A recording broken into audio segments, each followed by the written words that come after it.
Ravens remade, perhaps. Who knows? They still have Joe Flacco as their quarterback.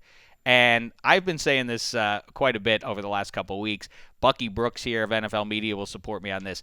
The notion, and you see the Ravens fall into this trap. Somehow they get amnesia every season or two.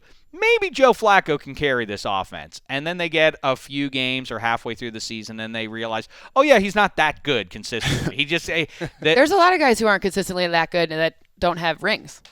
Or a ring. Listen, right? I know he had the glorious 4-game stretch there, and he's always nails in Heinz Field, and yet he just doesn't show up week after week, season after season. All right, Cynthia. You can think of other guys with a ring that also could be said of, too.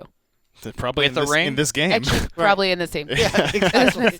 I didn't realize. This is the Elite Bowl. This is it. This is elititude on display for you. If you like your QBs elite, this is the matchup for you. Cynthia Freeland. You ready for this? The Ravens. The Giants. Upset. Choose. Ravens by a smidge. Is that an upset? Ooh. Officially?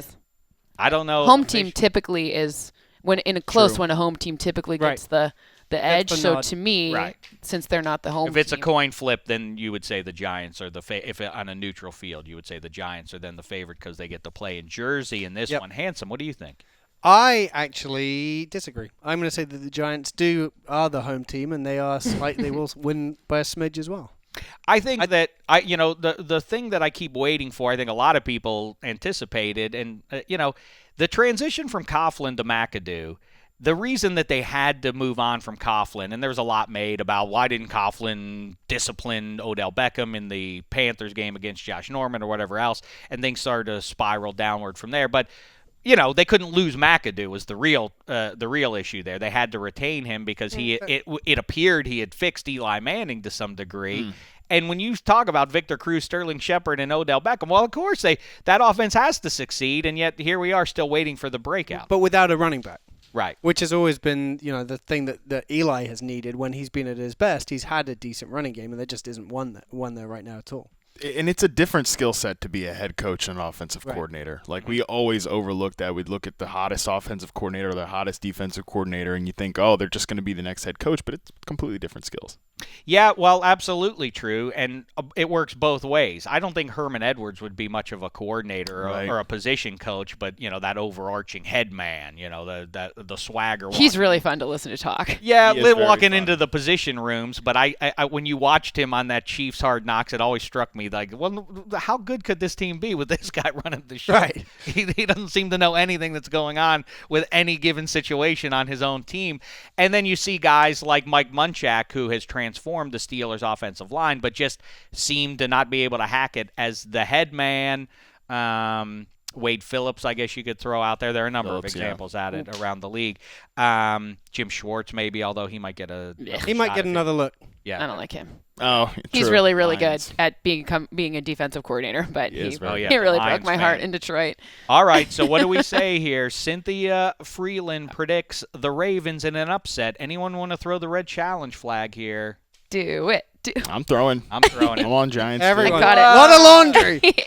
Wow, that was a sweep. You got pummeled in red flags. All right, that's okay, because when we put up the graphic next week, then I'll go up on everyone. I just think that this is a good matchup for Eli. If he's going to turn this thing around, this is a good matchup. You think that's the matchup? I think T-Sizzle?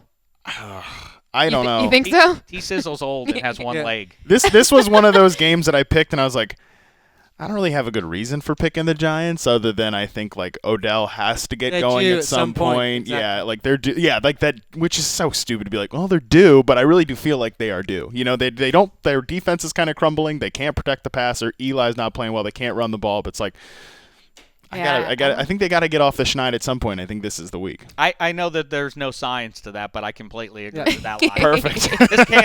Odell Beckham can't be mediocre for an entire season. And the flip side is that the defense at some point has to be able to get pressure on a quarterback. I mean, with all the money that they've spent there. The one guy who does show up, the one thing you do see is JPP. When you watch the Giants play, he is more often than not dominating the line. Their biggest problem is they don't have any depth. Like, they are not rotating those guys in. Well, and out. they've been hurt, yeah, right? because they Rogers haven't had Cromartie. injuries. I mean, they played last week, but Eli Apple and Dominic Rogers Cromartie didn't play like 2 games or something. I believe, it was a couple games. Or Two something flawed teams on display in New Jersey for you there. Collectively, we say the Giants will get past the Ravens, but Freeland's picking the upset.